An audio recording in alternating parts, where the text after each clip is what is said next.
रहमतुल्लाह अलैह दरवेश थे दिल्ली के, बहुत सारे लोग मुरीद थे। एक बड़ा खिदमत गुजार मुरीद था, मजदूरी करता था, गरीब था। तो 6 बेटियां थी उसकी।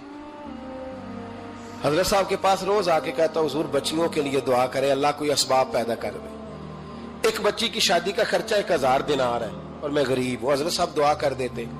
खानका शरीफ के थोड़े ही फासले पर, हजरत जहां बैठ के मुरीदों की तरबियत करते थे, उससे थोड़ा ही फासले पर ना एक ईसाई रहता था, बड़ा मालदार था, बड़ी सारे ऊंट, गायें, भेड़, बकरियां रखी हुई थी और हजरत शरफुद्दीन रहमतुल्लाह अलैह की बड़ी मुखालफत करता था।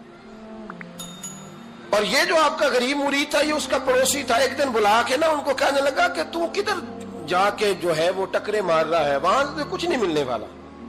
वो तुझे क्या देंगे जिनकी खानका खुद चंदे पे चलती है, मदरसा चंदे पे चलता है, मस्जिद चंदे पे चलती है, तेरी बेटी का मामला कहां हल होगा? तो उस दरवेश ने कहा कि तू मेरे पीर को नहीं जानता, तू अजय मेरा महबूब नहीं डिठा, तो पता नहीं ना, तू इस रास्ते का मुसाफिर नहीं, तू नहीं जानता। उनका बस चले ना तो वो हर कीमत में मेरी बेटियों की शादी करा दे। अब वो ईसाई था, कहने लगा अच्छा चलो ठीक है, अगर इतनी बात है ना तो जाओ उनसे जाके कह दो कि 6 साल के लिए मेरे साथ मुआहदा कर ले, वो मेरे जानवरों को चारा डाल दिया करे, 6 साल ड्यूटी करे, मैं 6000 दिनार दे देता हूं।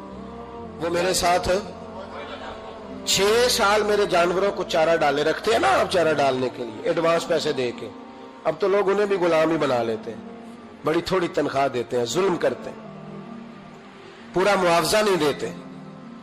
हजरत शेख शरफुद्दीन के बारे में वो कहने लगा, जब अपने पीर से जाके कह के मेरे जानवरों को 6 साल चारा डाले, मैं 6000 दे देता हूं, तू जो कहता है हर कीमत पे जाने को तैयार है।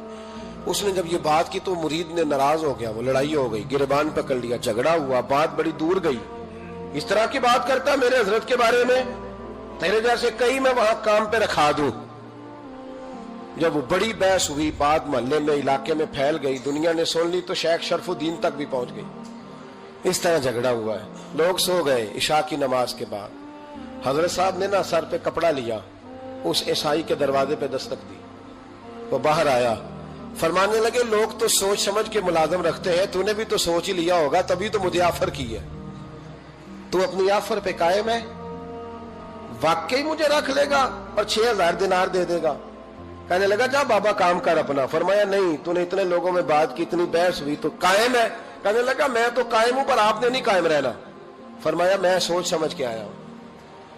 उसने कहा आप ड्यूटी करेंगे, भैंसों को चारा डालेंगे? फरमाया एक शर्त, बस जब अजान हो जाए ना तो मुझे रब की नमाज पढ़ने की इजाजत दे देना, बाकी सुबह शाम जो तू कहेगा। अगर उस गरीब की बेटियां ब्याही जाए तो मुझे और क्या चाहिए? उसकी 6 बेटियों का बोझ है उसके सर पे, तू मुझे रख ले। अल्लाह अकबर। वो कहने लगा चले पे मेरे साथ खते बंदगी कर ले। आजकल हम स्टाम करते हैं, उस जमाने में खते बंदगी होता था, गुलामी का खत। काजी शहर के पास, यानी उसका ख्याल था कि चलो स्टाम की बात करूंगा तो भाग जाएंगे।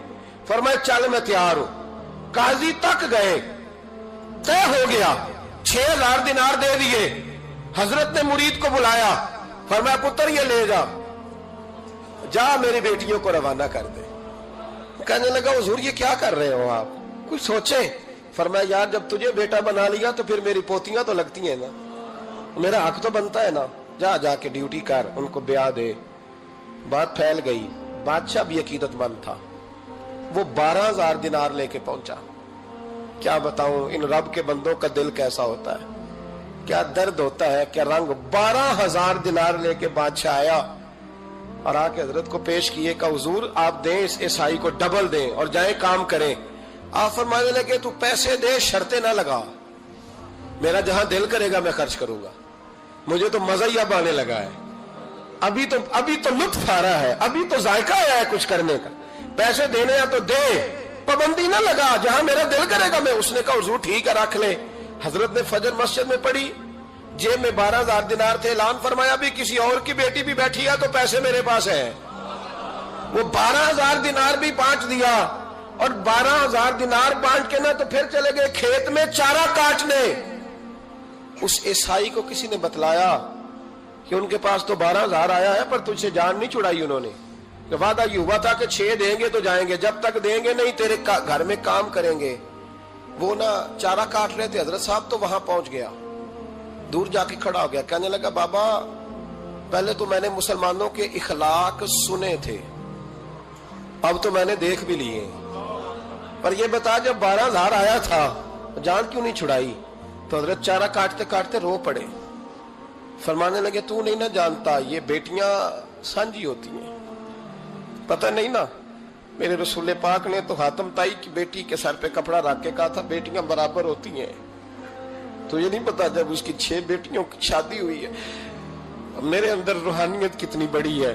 فرمایا پھر 12,000 آیا ہے تو 2-4 بچیاں پھر گئی ہیں، تو یہ نہیں پتا میں اندر سے راضی کتنا ہوں، میں تیری نوکری کرتا رہوں گا، پتہ نہیں اللہ کتنی بیٹیوں کو بیاہ دے گا۔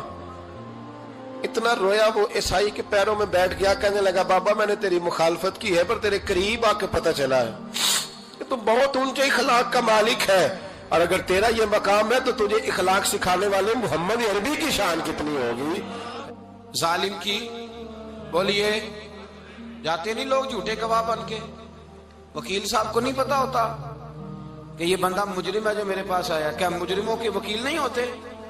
بولے تو اس کو پتہ نہیں ہوتا وکیل صاحب کو کہ یہ صاحب مجرم ہے، میرے پاس مقدمہ لے کے آئے، اور اگر بے ادبی نہ ہو جائے تو میرا خیال ہے قاضی عدالت کو بھی پتہ ہوتا ہے کہ مجرم کون ہے اور مظلوم۔